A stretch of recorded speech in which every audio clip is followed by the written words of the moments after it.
Bonjour, nous sommes aujourd'hui le samedi 16 février 2013.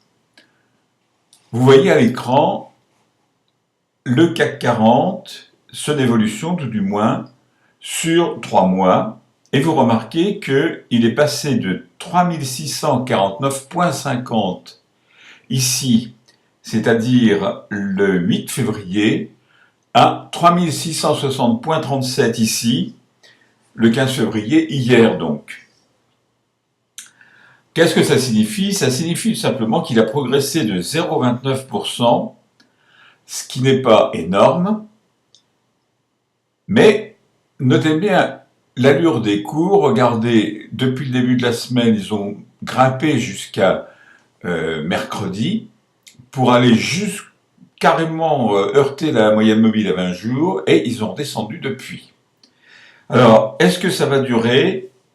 Je ne peux pas vous dire, mais il n'est pas impossible du tout que cette régression continue, puisque la moyenne mobile à 20 jours, regardez son allure, regardez l'allure de la bande de Bollinger, mis à part la moyenne mobile à 150 jours qui indique que sur le au moins moyen terme, disons, le CAC 40 va reprendre du poil de la bête.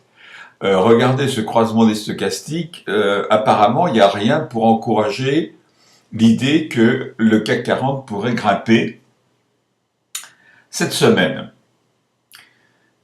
Enfin, cette semaine, je veux dire la semaine prochaine. Qu'en est-il maintenant, deuxième point que nous examinons, de la parité euro-dollar? Eh bien, comme vous le voyez, cette parité euro-dollar, elle est passée de 1,3362 pour 1 euro le 8 à 1,3358, presque la même chose, donc pour 1 euro hier le 15. Alors, elle est arrivée ici, elle était ici. Il y a donc une toute petite régression de 0,02%, c'est-à-dire 3 fois rien. Et jusqu'à mercredi, remarquez bien, là aussi, la parité était à la hausse, elle est venue frapper la moyenne mobile à 20 jours et puis elle est redescendue vertigineusement, en particulier avant-hier, c'est-à-dire jeudi. Pour la semaine prochaine, que vous dire? Je pense que l'euro va peut-être poursuivre une légère remontée, mais je ne vous garantis rien. En revanche, c'est fort probable. Que vous dire maintenant à propos de l'or? Alors là, l'or, si vous n'êtes pas au courant, vous allez être un peu surpris, parce que son cours est passé de 1668,20 l'once le 8 février à 1611 $ tout rond l'once le 15, ce qui représente une régression de 3,42% pour la semaine, c'est-à-dire ceci, c'est quand même très gros.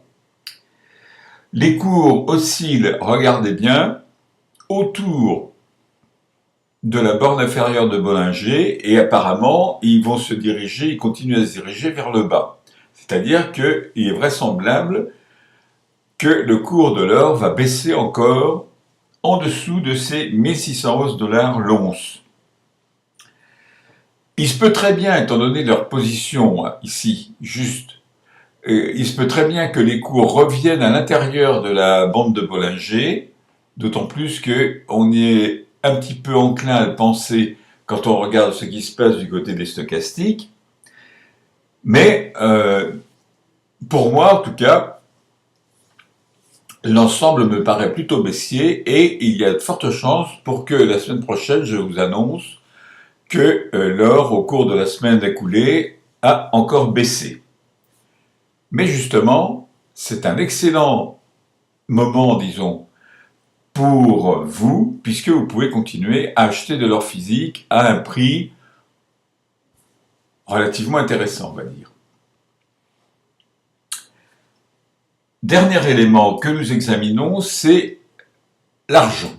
Eh bien, l'argent, lui, vous le voyez, son cours a suivi un petit peu l'évolution de celui de l'or, c'est-à-dire qu'il est passé de 31,43 $ l'once ici, le 8 février, à 29,82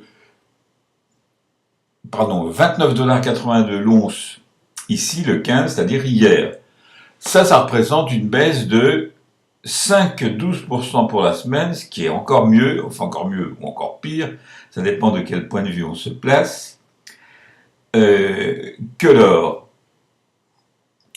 Là, c'est pareil, vous n'avez qu'à regarder, essayer de vous souvenir de, puis vous pouvez regarder de toute façon cette vidéo, essayez de vous souvenir de l'évolution de l'or, vous voyez que c'est exactement la même chose, et une fois de plus, donc, il y a une corrélation phénoménale entre l'évolution des cours de l'or et l'évolution des cours de l'argent.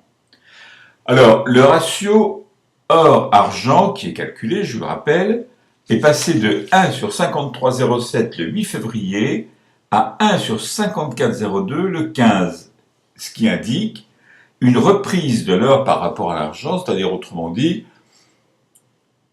l'or augmente pendant que, enfin relativement, disons que l'or baisse moins vite que l'argent. C'est justement encore la même chose que pour l'or, c'est-à-dire vous pouvez très bien vous positionner sur l'argent métal et continuer à en acheter. Cela dit, je vous souhaite de passer une excellente semaine boursière, et je vous dis à samedi prochain.